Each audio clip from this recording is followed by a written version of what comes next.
Magandang araw po sa ating lahat. Ako po si Emmanuel O. Alejandre. Ito po ang aking daily devotion para sa ngayong June 27, 2024. For today, we will continue our theme of forgiveness. And we will focus all about thinking like Jesus, ang ating tagapagligtas. No? And for our Bible verse, we will use the Acts chapter 7, verses 58 to 60. To give context po, nakapaloob po sa Acts chapter 7 ang kwento ni Stephen, na kung saan isa sa mga unang nananampalataya sa ating Panginoon. Pero at that time kasi, yung mga nananampalataya sa ating Panginoon at tayong mga Kristiyano is heavily scrutinized. We are always experiencing discrimination mula sa ibang mga relihiyon tulad ng mga Sadiseo, sapagkat they feel as if we paint them in a negative light. Na our teachings po na ating Panginoon is opposed to them and their beliefs.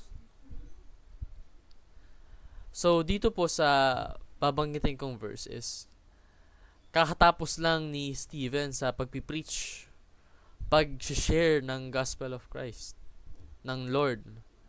And ito po yung ginawa nila. Acts chapter 7 verses 58 to 60.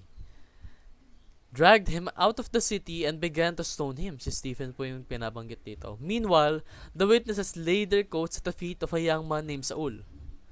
While they were stoning him, Stephen prayed, "Lord Jesus, receive my spirit." Then he fell on his knees and cried out, "Lord, do not hold this sin against them." When he said this, he fell asleep. Sa Tagalog po, at kinaladkad siya ng palabas ng lungsod upang batuhin.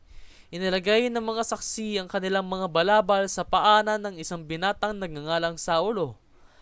At habang binabato nila si Esteban, nanalangin siya ng ganito, "Panginoong Jesus, tanggapin mo po ang aking espiritu." Lumuhod si Esteban at sumigaw ng malakas, "Panginoon, huwag mo po silang pananagutin sa kasalanang ito." So napaka-brave and powerful po nung ginawa ni Esteban. Na imbis na sumpain sila, imbis na sabihin sa ating Panginoon na, "Lord, kayo na po bahalang maghiganti sa akin." No. Ang ginawa po niya, sinabi po niya is, "Lord, do not hold this sin against them." Kumbaga, humihingi po siya ng kapatawaran para sa mga tao na wrong sa kanya. For those people that sinned against him, for those people that harmed him, for those people that killed him. Kasi namatay po siya dito, no? Dahil po sa continuous and brutal stoning sa kanya. Pero despite that, kahit sa sobrang lala nung sakit na naramdaman ni Esteban, nagawa pa rin niyang humingi ng tawad para sa kanila. And that shows that he is radical dahil sa pagsunod niya sa ating Panginoon. And that is one of my main points of teaching for today, na binanggit po ni Pastor Russell, no? That following Jesus is the most radical thing that you can do. Sabi nga po sa Luke chapter 6, verse 27 to 28, "But to you who are listening, I say, love your enemies, do good to those who hate you, bless those who curse you, and pray for those who mistreat you." Normally, hindi natin to kayang gawin eh. Normally kasi, usually, no? Pag yung isang tao nagkasala sa atin, susumpa-sumpain pa natin to eh. Sinasabi natin na, karma na lang bahala sa'yo. O kaya, sometimes we even think of revenge. Paano kaya ako makakabawi dito? Nilalapastanganan niya yung pangalan ko, ganun, di ba? Pero sinasabi po rito na when we follow Jesus, we become radical as well. Kasi napakagaling po ng ating Panginoon. Na when we begin to trust Him, we follow Him and His words and His teachings, we become much more someone that is a lot more powerful kasi kayang-kaya po nating magpatawad. In fact, we do more than just forgive. We even pray for those that have sinned against us.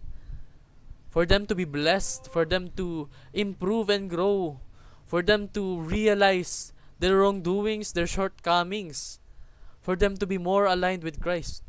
Napakaganda po. Pangalawa po, the highest form of forgiveness is Christ-likeness. Sabi nga po sa Luke chapter 23 verse 34, Jesus said, "Father, forgive them, for they do not know what they are doing." This is very well known, no? Yung statement na to mula sa ating Jesus Christ is ginawa niya habang siya ay nakapako. Habang siya ay nakakaramdam ng excruciating pain, He still managed to ask for forgiveness for our sins. And the closer we are to that stature, to His Christ-likeness, we become more capable of the highest form of forgiveness. We become this being that can do a lot more, can be more of value, can give so much more glory to our God. Napakaganda talaga. Pangatlo po is Christ-like responses engraves the gospel in the hearts of unbelievers. May hinuha po natin dito sa binasa ko nung unang-una na Acts chapter 7 verse 58 to 60, binanggit po yung pangalan ni Saul. In this context, he was still a young man. Pero kalaunan po, isa po siya sa mga kinausap ni Jesus Christ. At siya po yung naging si Apostol Pablo. Pasensya na po. Apostol Pablo. Isa sa mga kilalang believers of God. Dito, dinidiscriminate niya pa si Esteban dahil sa mga preachings niya tungkol sa ating Panginoon. Pero kalaunan, dahil pala dito sa ginawa ni Esteban, sa kanyang sacrifice, sa kanyang bravery, inuukit pala siya yung puso niya upang maging tagapaniwala din ng ating Panginoon. And that is giving glory to our God. That is so precious, that is so priceless, na yung ginawa po ni Esteban, his Christ-like response towards discrimination is, yung nagresulta po nun is mas lumawak po yung teritoryo ng ating Panginoon. Mas rumami pa po yung naniniwala sa Kanya. That is glorious. That is true form of righteousness. And marami po tayong pwedeng gawin para ma-apply po natin sa buhay natin. Unang-una po is pray for the salvation of our enemies. Let's not ask for revenge. Let's not think of what we can do to respond negatively to those that have sinned against us. As a matter of fact, mas maganda po na ipag-pray na lang po natin sila.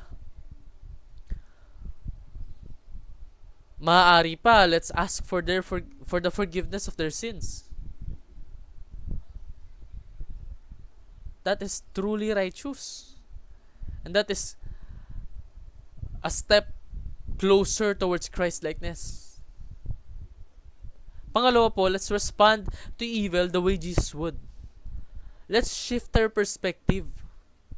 Kasi yung perspective po ni Jesus, napakamakapangyarihan. He is almighty. He is all-knowing. He is omnipotent. So let us act as He would. Let us make Him this pillar of hope, this ideal of someone that we should follow. Tulad ng ginawa niya, when He is wronged, let us forgive those who have wronged us. And let us pray for them. Let us pray that they will be blessed, that they will grow. In that way, parehas po tayo magpa-prosper. Pangatlo naman po, let our enemies feel Jesus in us. Sa lahat po ng mga actions natin, sa lahat po ng mga pinipili nating tahakin sa buhay, marapatin po natin na nararamdaman po ang Panginoon ay nasa atin. Lahat po ng actions natin should give glory to God, should be aligned to His great plan. And para naman po sa sagot ko sa discussion na how can you reflect Jesus to your enemies? Simple lang po yan. By continuously endlessly forgiving them for their sins, for showing them undeserving kindness, for practicing to love more, to show compassion towards them kahit na inaalupos na tayo, kahit na tayo'y sinasaktan na, we still show love. For in that way, we will show them that Jesus is with us. And Jesus will help us to change them. And hopefully, we can help them to believe in our God, in our Lord as well, no? Muli, ako po si Emmanuel Alejandre. Maraming salamat po sa inyong pakikinig. Pagpalain po tayong lahat and give glory to God.